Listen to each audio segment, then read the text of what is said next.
Everybody stand for our opening prayer. Miss Corpus, please lead the prayer.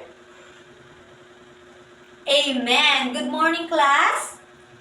Before taking your seat, kindly check if there are trashes on the floor and please arrange your chairs properly. Who's the absent for today? Very good for being present today, class. Before we start our lesson today, is there anyone who can recall our last topic? Yes, Mr. Rotakio? Yes, indeed. Very good, Mr. Rotakio. It seems like you are now ready for our next lesson. Now that we are done discussing the myth, we will now move on to our next topic. But before that, let us first have an activity called Define Me. So here's the instructions for our activity. The class will be divided into 4 groups and a series of pictures will be shown on the screen, one at a time.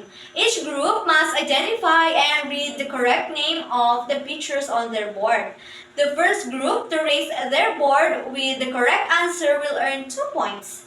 And of course, the group with the highest total score at the end of the activity will be declared as the winner. So, are you ready, class? Alright, so for your groupings, count 1 to 4 and then after that, go to your respective group silently.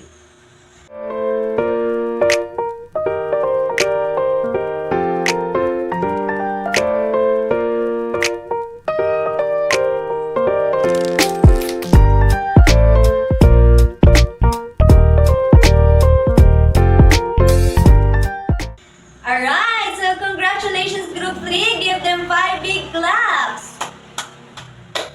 So based on the pictures, can you guess the title of the myth that we are going to discuss for today? Yes, Miss Karuluan? Spectacular, Miss Karuluan. Give her 3 big claps. So today, we are going to discuss the Filipino creation myth, si Malakas at si Maganda. And here are our learning objectives that we need to achieve today. Kindly read. Alright, so are you ready to listen and participate, class? Okay, so before we proceed to our next lesson, I want to ask you a question. So, have your grandparents ever told you stories about the first person on the earth? Yes, Miss Palakay? It seems like your grandparents have told you great stories, Miss Palakay. Thank you for that. Okay, so that stories from our grandparents or even from our great-grandparents have a significance in our story. And today, we are going to discuss creation myth. Everybody, please read the definition of creation myth. Alright, so a creation myth is a type of traditional story that explains how the world, life, and humanity began. These myths were often told by the ancient cultures to make sense of the origins of the universe, natural phenomena, and human existence. Passed down through generation, creation myths reflect the beliefs, values, and worldview of the people who told them. And here are the characteristics of the creation myth. Everybody, please read.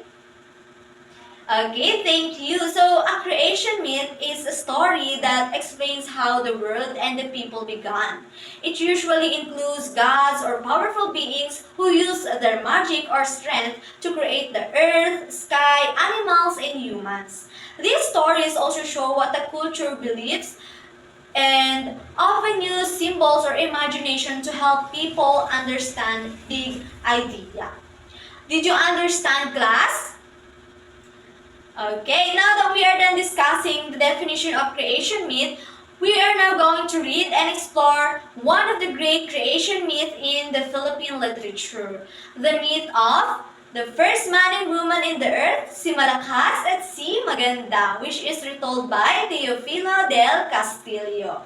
Okay, so since you are grouped a while ago, that will be your group throughout our discussion.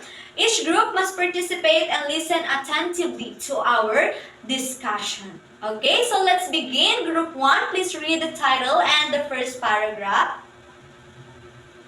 Thank you. So how did the bird help to create the land?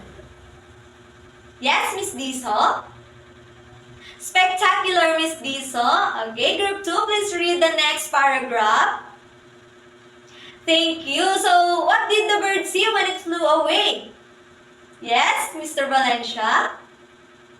Alright, very good, Mr. Valencia. And what did it see in the newly created land? Yes, Mr. Nakar? Great, thank you, Mr. Nakar. Okay, so for the next paragraph, group 3, please read. Thank you. So, did the bird drink the salty water? Yes, Miss Balio, what's your answer?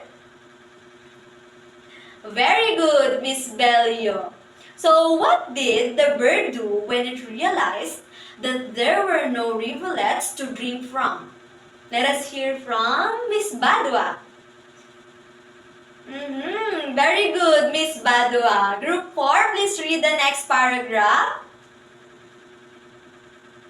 Thank you. So, what did the bird hear when it first pecks the bamboo? Yes, Mr. Nasol? Excellent, Mr. Nasol. So, why did the bird decide not to fly away after hearing the voice? Yes, Miss Naradulia, please give us your answer. Very good, Miss Naradulia. Okay, so next, please read the next paragraph, group 1. Thank you very much. So, what happened after the bamboo was broken? Yes, Miss Kia? Alright, correct, Miss Kia. So, for the last paragraph, everybody please read. Thank you so much. Alright, so that's the story of the first man and woman in the earth. It seems like the bamboo was really big. Can you imagine a bamboo that could fit 2 people inside? Okay, so enough of that. I hope you listen carefully to the myth that we have discussed. Is there any question? Okay, so now that we are done reading the myth, si Malakas at si Maganda, let us define its element for you to further understand it. So firstly, let us define the characters of the story. Is there anyone who can identify the characters of the myth? Yes, Miss Dawana? Very good, Miss Dawana. So, the characters in the myth are the bird, who was curious, and the first man and woman who came out of a bamboo. How about the theme of the story? Yes, Miss Sumalbag? Excellent, Miss Sumalbag. So, the myth revolves around the first man, Malakas, and the first woman, Maganda, came into being, emerging from a split bamboo stalk, often symbolizing the birth of the Filipino people. So, the myth revolves around creation. How about the setting of the myth? Yes, Miss Valdez? Yes, indeed, Miss Valdez. The story happened on a newly created land where there were lots of bamboo trees. It was a quiet and beautiful place with no people yet because it was the beginning of the world. Great job! It seems like you have listened attentively. So let us broaden your knowledge through the activity called Mystery Box. So stay in the group you were in earlier as those will be your groupings for this activity. Everybody, please read the instructions. Okay, so is there any question? Okay, so let's start. Congratulations to our winner. It seems like you have listened attentively to our discussion. So give them 5 big claps. You already understand the characteristics of the creation myth and already know the myth of si Malakas at si Maganda. Now let's apply your knowledge through the activity called Unlocking Mysteries. So get 1/2 sheet of paper and answer the following questions briefly. Alright, now that we are done with the activity, who can give their brief definition of a creation myth? Yes, Miss Cabreros? Very well said, Miss Cabrera. So, who can give other examples of creation myth that you have heard, read, or listened to? Great! Thank you, everyone. So, what is the myth si Malakas at si Maganda all about? Yes, Miss Rotas? Very good, Miss Rota. So you guys are really amazing. Always bear in mind the lessons you have learned today, okay? So now, let us see if you really listen to our discussion. I have here a blank storyline. In your own words, fill in the storyline with the correct sequence of the creation myth, si Malakas at si Maganda. And your scores will be based on the provided rubrics. Okay, you may now begin. Alright, so kindly pass your work forward.